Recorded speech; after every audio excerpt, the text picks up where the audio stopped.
Shalom, selamat pagi warga kerajaan. Puji nama Tuhan, kita berjumpa kembali di hari Selasa ini dalam breakfast. Saya berterima kasih untuk setiap perhatian dari Bapak Ibu Saudara, para jemaat Tuhan, yang ya beberapa orang ada yang bertanya kepada saya, kepada istri saya, hari Senin kemarin tidak ada breakfast ya. Iya betul, hari Senin kemarin memang tidak ada breakfast. Saya mengambil waktu untuk beristirahat karena saya rasa keadaan saya masih perlu untuk ambil sedikit waktu untuk saya bisa rest supaya saya bisa setelah itu saya bisa melayani lebih baik lagi dengan keadaan tubuh yang jauh lebih sehat. Hari ini saya bersyukur kita dapat berjumpa kembali dalam breakfast dan saya bisa kembali bagikan sesuatu bagi setiap kita di hari Selasa ini. Bapak Ibu Saudara, hari ini kita akan belajar dari Kitab Hakim-Hakim pasal yang ke-11. Kita akan melihat cerita dari seorang hakim yang bernama Yefta. Nah, saudara, kalau kita baca bersama-sama dari Hakim-Hakim pasal yang ke-11 ini, mulai dari ayat yang pertama, diceritakan latar belakang dari Yefta. Jadi Yefta ini adalah seorang pahlawan yang gagah perkasa, tapi Alkitab mencatat bahwa dia adalah anak dari seorang perempuan sundal. Ya, maksudnya adalah Yefta ini punya ibu, tapi dia punya banyak bapak, gitu. Ya, karena ibunya bekerja sebagai seorang perempuan sundal di Israel pada saat itu. Dan juga diceritakan bagaimana Yefta ini ketika saudara-saudaranya yang lain, ya tentunya dari bapak yang berbeda, sudah mulai menjadi besar, mereka mengusir dia keluar dari rumah mereka. Sehingga Yefta akhirnya berkumpul bersama-sama dengan orang-orang yang juga penuh dengan persoalan dalam hidup mereka, dan mereka menjadi perampok, saudara. Ya, Alkitab mencatat, menceritakan seperti itu. Dan ya, ketika itu bangsa Israel diserang oleh orang Amon, sehingga mau nggak mau para tua-tua Israel mencari seorang siapa yang dapat memimpin mereka untuk mengalahkan orang Amon, sehingga mereka datang kepada Yefta memanggil dia untuk memimpin mereka. Tapi yang luar biasanya begini, saudara, seringkali orang itu kita kita melihat dari latar belakangnya, siapa orang tuanya, apa pekerjaan orang tuanya. Seringkali kita melihat ya, ada stigma-stigma yang berkembang di masyarakat umum bahwa wah, kalau pekerjaan orang tuanya nggak bagus, kalau pekerjaan orang tuanya itu bukan sesuatu yang terhormat, yang mungkin anak-anaknya juga akan menjadi seseorang yang kurang kurang takut akan Tuhan, atau mungkin kurang terhormat, kurang bisa diandalkan. Tapi kita lihat berbeda dengan Yefta. Dia adalah seorang yang takut akan Tuhan. Ketika orang tua-tua Israel itu datang kepadanya untuk meminta dia menjadi pemimpin atas mereka, untuk memimpin mereka berperang melawan orang Amon, apa yang dikatakan firman Tuhan dalam Hakim-Hakim pasal yang ke-11 diceritakan bagaimana Yefta membawa semua perkara itu ke dalam tangan Tuhan. Saudara, dia adalah pahlawan yang gagah perkasa, pahlawan yang gagah berani, tapi dia tidak mengandalkan kekuatannya sendiri. Dia mengandalkan Tuhan. Ya, dia membawa segala perkara itu kepada Tuhan. Dia berdoa kepada Tuhan. Dan ya, dari sini kita tahu bahwa Yefta ini adalah orang yang mengandalkan Tuhan. Sekalipun dia punya kekuatan, sekalipun dia punya kemampuan untuk bisa memimpin bangsa itu dengan baik untuk mengalahkan orang-orang Amon, tapi dia tidak melakukannya tanpa berseru kepada Tuhan. Dan saudara, kita melihat di sini diceritakan ketika dia akan berperang dengan orang Amon, yang dia lakukan bukan terlebih dahulu mempersiapkan pasukan. Dia mengirimkan utusan kepada orang Amon dan bertanya, "Mengapa kamu menyerang kami?" Kemudian orang Amon mulai memberikan argumentasi yang membenarkan tindakan mereka, bahwa mereka harus merebut kembali apa yang sudah diambil oleh orang Israel dari mereka. Tapi ketika Yefta ini memberikan penjelasan tentang tentang sejarah bangsa Israel, ketika bangsa Israel berjalan keluar dari Mesir, sebenarnya mereka tidak mengambil apa yang menjadi bagian orang Amon. Nah, disinilah yang kita akan pelajari bersama-sama.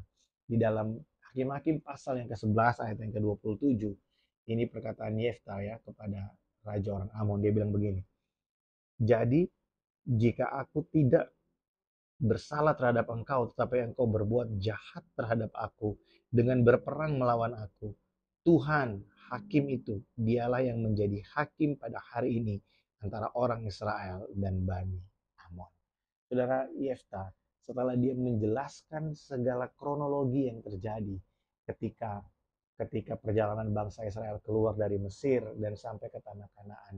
Jadi orang Amon itu curiga atau mempercayai satu berita yang salah, yaitu bahwa orang Israel sudah mengambil bagian mereka dan mereka sekarang ingin berperang melawan orang Israel untuk mengambil bagian mereka yang sudah diambil oleh orang Israel.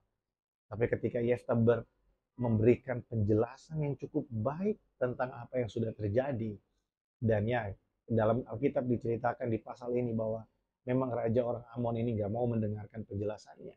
Tapi Yefta berkata apa di situ? Tuhan, dialah hakim itu yang akan menjadi hakim antara orang Israel dan Bani Amon.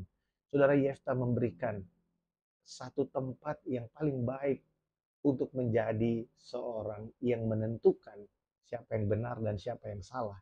Itu bukan kepada manusia, bukan kepada dirinya sendiri, bukan kepada argumentasinya dia, tetapi dia meletakkan posisi itu kepada Tuhan. Ya, Tuhan adalah hakim yang adil, saudara. Tuhan adalah hakim yang dapat dipercaya. Keputusan-keputusan Tuhan itu adalah keputusan-keputusan yang murni karena Tuhan memutuskan berdasarkan kemahatauannya, Tuhan memutuskan berdasarkan keadilannya. Dan ada banyak hal di dalam dunia ini, dalam kehidupan kita, yang kita itu tidak tahu dengan jelas, kita itu tidak paham, tidak mengerti dengan benar, tetapi Tuhan itu menyelidiki sampai ke dalam lubuk hati manusia. Apa yang dilakukan oleh Yefta di sini? Kalau saudara baca, Yefta itu sudah berusaha untuk menyampaikan secara logis, secara kronologi apa yang terjadi, dengan harapan raja orang Amon ini tidak jadi menyerang mereka.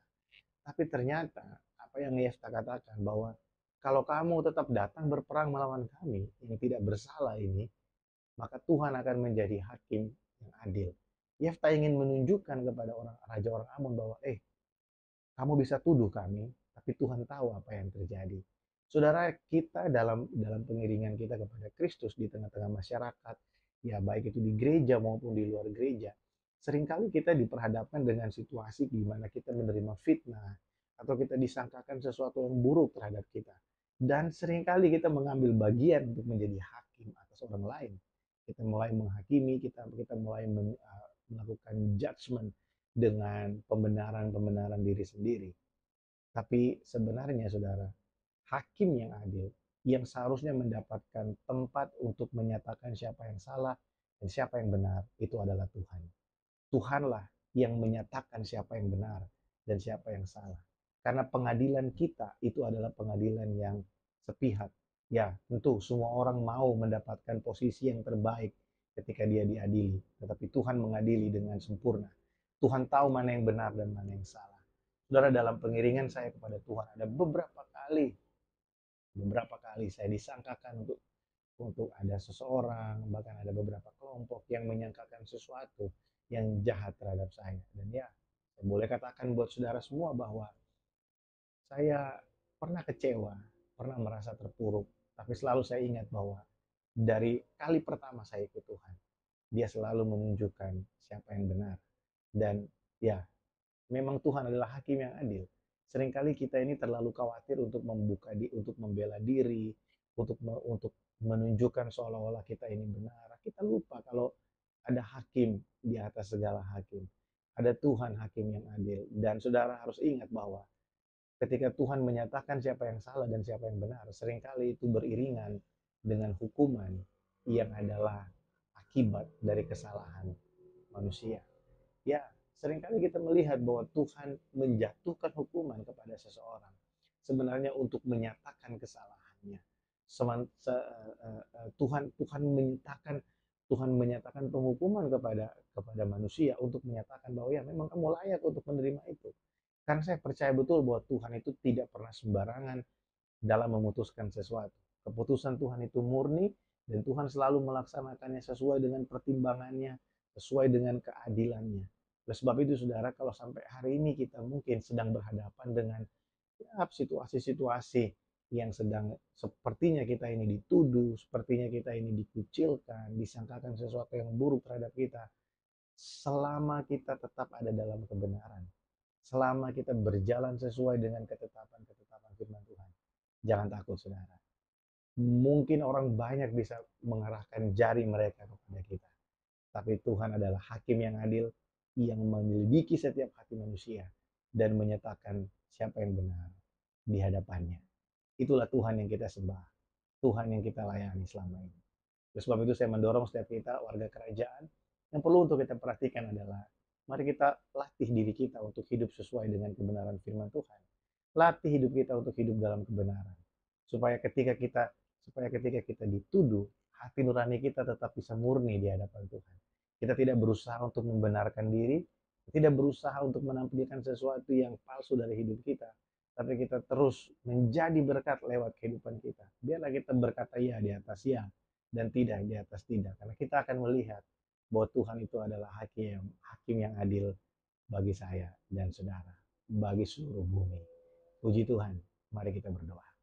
Tuhan terima kasih untuk pagi ini. Kami bersyukur untuk kesempatan kami boleh sama-sama merenungkan firman-Mu. Hari ini kami belajar bahwa Engkau adalah hakim yang adil. Engkau yang memutuskan dengan kemahatauan-Mu. Engkau yang memutuskan dalam keadilan-Mu. Dan Tuhan, biarlah kami belajar dari kisahnya Yefta hari ini. Bahwa kami harus hidup sesuai dengan perkataan Tuhan.